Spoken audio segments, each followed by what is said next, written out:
Teman-teman, kita ketemu lagi untuk sharing kali ini dengan judul The Doctrine of Forgiveness of Sin. Doktrin pengampunan dosa. Oke? Kata pengampunan dalam Alkitab bahasa Ibrani itu ada dua, nasah dan salah. Nasah dan salah artinya remisi, remission. Sin can be forgiven and forgotten by God because it is taken up and carried away or removed or deleted. Artinya dosa itu ketika Tuhan mengampuni kita atau memberikan remisi kepada kita, berarti dosa kita itu sudah dihapus. It's not there. Sudah tidak ada lagi rekornya, sudah tidak ada, sudah dihapus. Sudah di-remove, sudah diambil, dibuang, sudah dihapus. Yesaya pasal 1 ayat 18 dikatakan bahwa sekalipun dosamu merah seperti kirmizi, hendak dibuat menjadi putih seperti salju. Sekalipun berwarna merah seperti kain kesumba, hendak dibuat menjadi putih seperti bulu domba. Oke? Jadi yang sudah diberikan Tuhan Yesus di kayu salib itu bukan sekedar pengampunan, tapi itu dia memberikan remisi.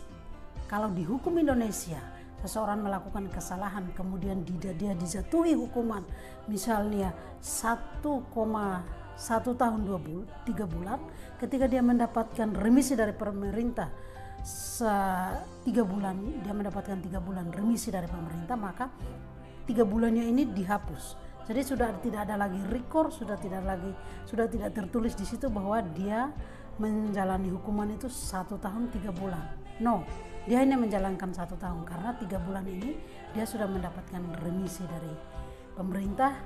Jadi hanya satu tahun. Nah, begitupun dosa, ketika itu dihapus, berarti itu sudah tidak ada lagi, sudah tidak ada record di situ. Makanya saya sebut itu dengan kata di delete, no record. Jadi pengampunan yang seperti itu saya sebutnya pengampunan salib. Karena pengampunan di salib itu pengampunan yang diberikan sebelum adanya pertobatan. Karena ketika Yesus berkata, ampunilah mereka sebab mereka tidak tahu apa yang mereka perbuat, itu adalah statement yang Tuhan Yesus sampaikan di kayu salib sebelum adanya pertobatan dari orang-orang yang menyiksa dia sebelumnya, sepanjang itu. Oke, jadi berbicara tentang pengampunan, berbicara tentang remisi, berbicara tentang pertobatan, ini khusus untuk orang-orang percaya. Jadi kalau berbicara secara umum, orang yang belum percaya, non-believer, itu berbicara tentang good news, kabar baik, kasih Allah. Karena ketika kita berbicara tentang pengampunan, memberikan pengampunan sebelum adanya pertobatan, bagi mereka is not make sense, tidak masuk akal. Oke? Jadi bagi mereka yang mereka butuhkan adalah bagaimana supaya mereka lahir baru, terima Yesus sebagai Tuhan dan Juru Selamat dan mereka lahir baru. Itu good news bagi semua orang di dunia. Tapi bagi orang percaya yang mengikuti, terutama yang mengikuti Tuhan Yesus Kristus, itu adalah pengampunan pertobatan ini sangat penting bagi setiap orang, termasuk saya dan teman-teman yang lainnya. Jadi kebenarannya bahwa kalau pemahaman secara umum, pengampunan itu diberikan ketika adanya pertobatan. Orang tua mengharapkan, suami mengharapkan istrinya bertobat supaya dia mengampuni. Istri, pasangan, yang masih pacaran, teman, sahabat, atau orang-orang sekantor, satu partai A bermasalah dengan partai B, partai A, B, kerjasama bermasalah dengan partai C, institusi pemerintah ataupun yayasan, organisasi, grup atau pribadi, setiap orang mengharapkan pertobatan sehingga bisa barulah mereka memberikan pengampunan. Ini bertolak belakang dengan sains, doktrin seperti ini bertolak belakang dengan kebenaran dalam firman Tuhan.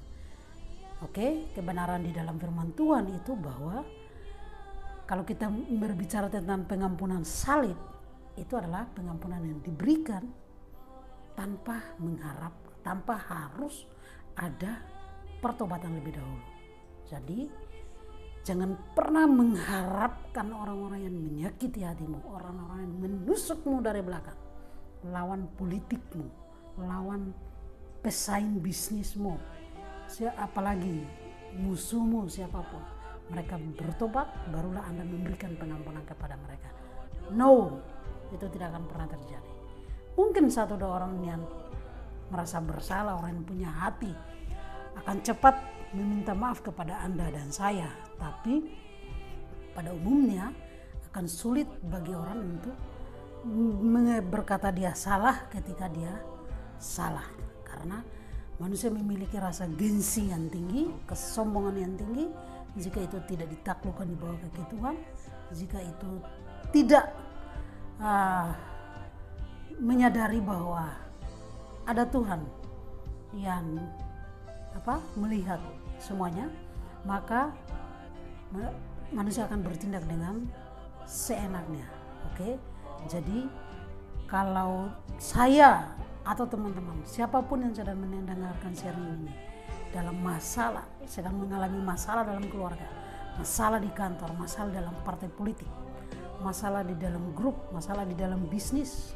Jika Anda sebagai seorang hamba Tuhan, jika Anda sebagai seorang jemaat, politikus, bisnismen, diplomat, apalagi militer, jika Anda sebagai seorang pilot, pramugari, guru, dosen, jangan pernah mengharapkan orang-orang yang melakukan kesalahan terhadap Anda bertobat dulu, baru Anda memberikan pengampunan. Karena masalahnya ketika Anda tidak melepaskan pengampunan sebelum mereka bertobat. Kalau Anda mengharapkan pertobatan itu terjadi dulu, maka hati Anda ini semakin disiksa. Hatimu itu disiksa, hatimu itu dikurung. Tidak ada damai sejahtera. Tidak peduli seberapa kaya, tidak peduli Anda memiliki segalanya, tapi tanpa damai sejahtera yang dalam hati, itu sia-sia. Oke? Maka nikmatilah hidup ini dengan damai sejahtera. Salah satunya adalah melepaskan dirimu dari segala belenggu, dari segala ikatan, dari segala yang semua yang menghimpit Anda seperti duri yang menusuk hati Anda. Oke? Cara paling sederhana itu adalah mengampuni. Pengampunan itu hal yang tidak mudah, butuh training. Mungkin saya training pengampunan salib ini dari mengampuni, saya membutuhkan waktu 1 tahun baru bisa mengampuni, atau 6 bulan, kemudian 1 bulan, kemudian saya belajar lagi 1 minggu, dan saya belajar lagi 1 hari mengampuni dalam jangka 1 hari. Karena pengampunan salib itu pengampunan yang dilakukan dalam 1 hari. Mulai dari pagi Yesus mengalami banyak hal, ketika sore Yesus langsung memberikan pengampunan, persis seperti yang diajarkan oleh Yesus ketika dia masih hidup, bahwa mengampuni sebelum matahari terbenam. Jadi keputusan terbaik untuk menyelesaikan masalah adalah mengampuni. Jika itu sudah tidak bisa dilanjutkan, itu sudah tidak bisa dihandle, maka Anda masih punya alternatif lain. Mungkin Anda diam, mungkin Anda dan salah satu cara yang paling bagus itu mungkin diam, sabar, itu semuanya. Oke? Kenapa pengampunan itu diberikan tanpa harus mengharapkan pertobatan itu terjadi dulu? Karena setiap orang, kita yang masih hidup di dunia ini, Tuhan bisa memanggil siapa saja pada waktu tertentu. Apalagi misi sudah selesai, Anda harus check out dari dunia ini, maka jangan sampai membiarkan masalah itu masih ada. Jadi yang terpenting itu bukan berarti suamimu harus bertobat dulu, istrimu harus bertobat dulu. Konsep yang seperti itu 100% salah. Kadang saya mendengarkan orang mengatakan bahwa oh mungkin Anda belum pernah mengalami hal seperti itu, makanya Anda berbicara itu seolah-olah sangat mudah. No, masalahnya meskipun versinya yang berbeda-beda, tapi sakit hatinya itu hampir sama, kesal itu hampir sama, kecewa itu hampir sama, penyesalan itu hampir sama. Kalau sudah berhubungan dengan orang ketika menyakiti hati kita. Mungkin dalam keluarga versinya adalah perselingkuhan, versinya adalah kebohongan, versinya adalah penipuan, tapi yang dirasakan dampaknya itu hampir sama. Kecewa, dengki, dendam, benci, marah, menyesal, itu semua. Dan untuk bisa terlepas dari semua ini adalah memberikan pengampunan tanpa mengharapkan. Itu butuh belajar. Salah satu cara untuk kita bisa tahu apakah kita sudah mengampuni atau belum adalah tes diri kita sendiri. Ketika bertemu dengan orang-orang seperti itu, kita santai atau hati kita itu duk-dak. Kalau hati kita itu masih duk-dak di dalam, berarti kita masih belum, pengampunan kita masih belum 100%. Tapi kalau ketika kita bertemu sudah biasa, itu sudah tidak ada. Oke? Jadi untuk menghambat masalah, Anda mungkin pilih jalan diam, Anda mungkin pilih jalan sabar, menyindir, tapi bukan berarti dengan cara Anda menyimpan sampah-sampah di dalam hati. Oke? Itu sebabnya pengampunan dilepaskan atau diberikan setiap hari. Sebisa mungkin mengampuni, karena saya percaya hampir setiap hari kita bertemu orang yang berbeda, ide yang berbeda. Setiap orang datang dengan idenya masing-masing, membuat kita kesal, membuat kita marah. Keinginan orang yang berbeda, keinginan kita bertemu dengan keinginan orang lain yang kadang tidak pas, tidak sehati, tidak sepikir. Oke? Makanya kita butuh untuk melepaskan, memberikan pengampunan itu, remisi itu, bahkan remisi itu setiap hari. Tiru teladan yang diberikan oleh Tuhan Yesus. Oke?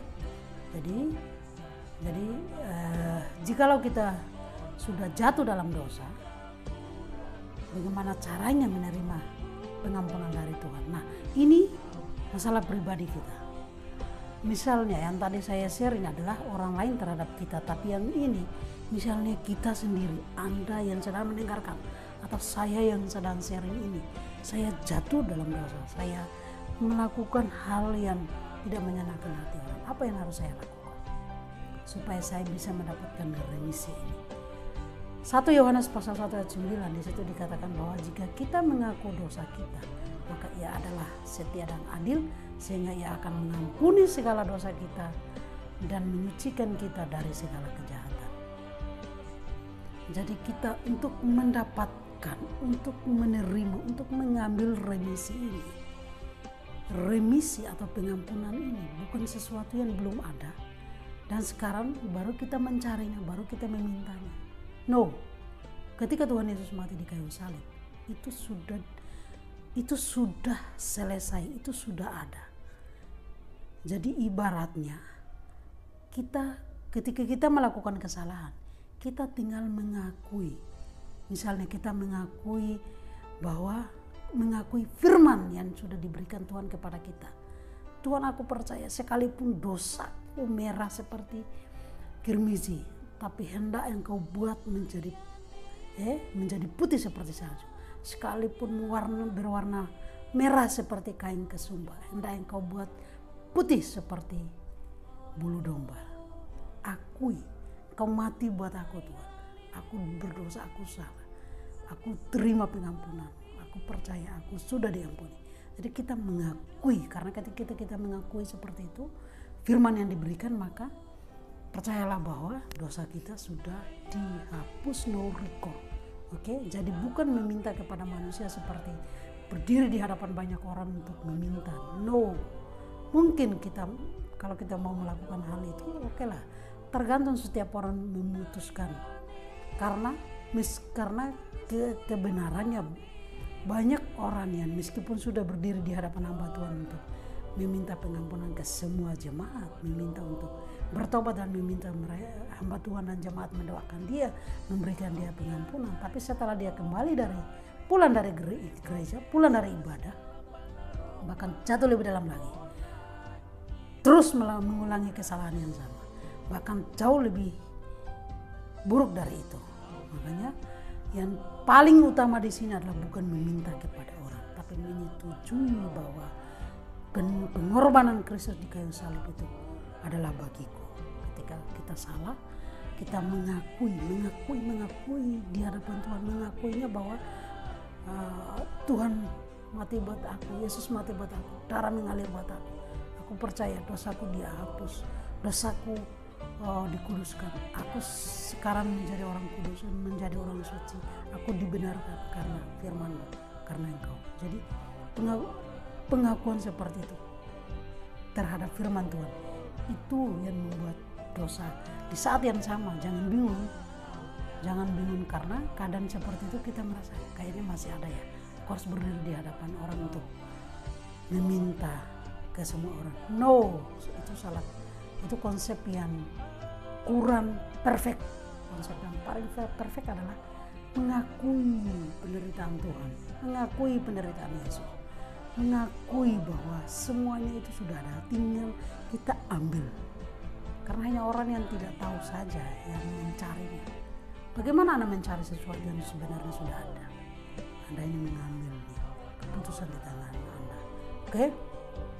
Roma pasal 10 ayat 9, sebab jika kamu mengaku dengan mulutmu bahwa Yesus adalah Tuhan dan percaya dalam hatimu bahwa Allah telah membangkitkan dia dari antara orang mati, maka kamu akan diselamatkan. Mengaku dengan mulut kita. Oke? Jadi dengan mulut kita mengakui bahwa dosa kita sudah diampuni. Oke? Seperti itu. Nah, jadi pengakuan fokus pada bagaimana firman Tuhan berbicara tentang dosa yang saat ini saya lakukan, yang Anda lakukan. Bagaimana firman Tuhan berbicara tentang dosa itu? Terima itu, akui itu, yakini itu, dan terima, percaya, terima, mengambilnya, menerimanya dengan iman. Karena itu sudah ada, sudah tersedia, stoknya sudah ada. Remisi itu stoknya sudah ada. Jadi remisi buat setiap orang itu stoknya sudah ada. Anda tinggal datang kepada Tuhan. Itu paling utama. Karena kalau fokusnya kepada manusia, minta pada hamba Tuhan, ABC, minta kepada orang ini, kadang tidak sempurna. Karena Anda bisa di belakang ketika sudah tidak ada hamba Tuhan, tidak ada orang tua, tidak ada jemaat, Anda bisa melakukan, mengulangi kesalahan yang sama atau bahkan lebih dari itu. Oke? Jadi kebenarannya adalah jika Anda melakukan kesalahan terhadap seseorang, boleh Anda meminta kepada orang itu secara mengakui kesalahanmu di hadapan dia. Tapi untuk menghapus dosa ini, orang yang sama juga tidak mampu menghapus dosamu.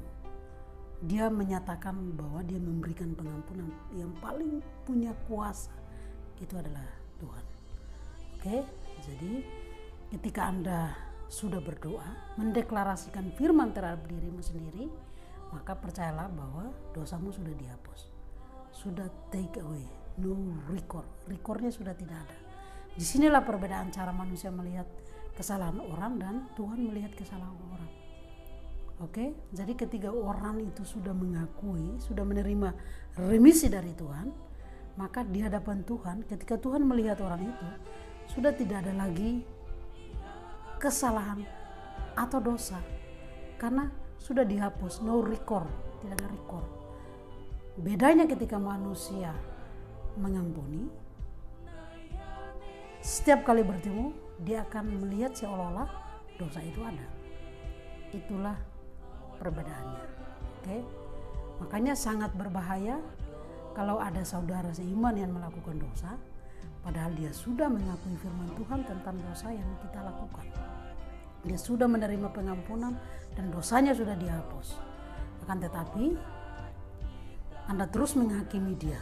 Justru Andalah pendosa besar. karena hanya iblislah bapa penghakim. Jadi orang-orang yang kesukaannya menghakimi orang, dia bekerja untuk mensupport pekerjaan iblis. Oke? Karena kalau orang berdosa, dosanya tidak dihapus, berarti itu urusan dia dengan Tuhan. Akan tetapi kalau dia mengakui firman Allah dan menerima pengampunan atau remisi dari Tuhan, berarti itu sudah dihapus. Cara Tuhan melihat dia dengan Anda melihat dia beda. Bagaimana Anda terus menghakimi sesuatu yang tidak ada record? Anda salah. Ngapain Anda setiap hari menghakimi sesuatu yang tidak Anda buktikan di hadapan Tuhan? Di hadapan Anda mungkin Anda melihat dosanya masih ada. Makanya Anda hampir setiap hari hakimi terus orang itu. Pusing terus akan kesalahan dosa yang dia lakukan. Padahal Anda tidak sadar di hadapan Tuhan. Dosa orang itu sudah tidak ada, sudah dihapus. Ini sangat berbahaya, apalagi seorang pengajar, seorang hamba Tuhan, seorang orang percaya. Oke? Jadi sekian saja sharing saya. Saya berharap Anda bisa menangkap apa yang saya maksudkan dan mohon share juga ke orang lain. Jika Anda bertanya bagaimana cara menghadapi orang-orang yang suka menghakimi orang lain, jawabannya dia sabar. Ya, sabar itu untuk prevent Anda untuk masuk dalam area itu atau berbicara melawan jika itu dibutuhkan. Oke, jadi poin pentingnya di sini adalah berjagalah, jaga hati dan pikiran kita. Tugas kita adalah mengampuni, melepaskan pengampunan, memberikan remisi kepada orang-orang yang bersalah terhadap kita secara pribadi, dan jangan ikut campur ngurus kesalahan orang lain. Oke? Kalau memang itu Anda punya tanggung jawab untuk membantu memperbaiki karakternya, share secara pribadi. Tapi kalau bukan, jangan ikut, apalagi di media sosial. Anda heboh di media sosial, heboh di mana-mana ikut ngurus perselingkuhan ini, perselingkuhan itu, masalah ini, masalah itu, lain sebagainya. Oke? Jadi sekian saja. Selamat merayakan hari Natal bagi teman-teman yang sedang mempersiapkan diri. Saya percaya sharing sederhana ini akan membantu kita untuk ketika kita merayakan Natal, kita percaya dan kita sadar bahwa Yesus yang kita rayakan ini sudah memberikan banyak teladan kepada kita yang seharusnya bagi orang percaya untuk imitate, untuk mengikuti, untuk melakukannya. Sekian, terima kasih banyak. Sampai di sharing-sharing selanjutnya.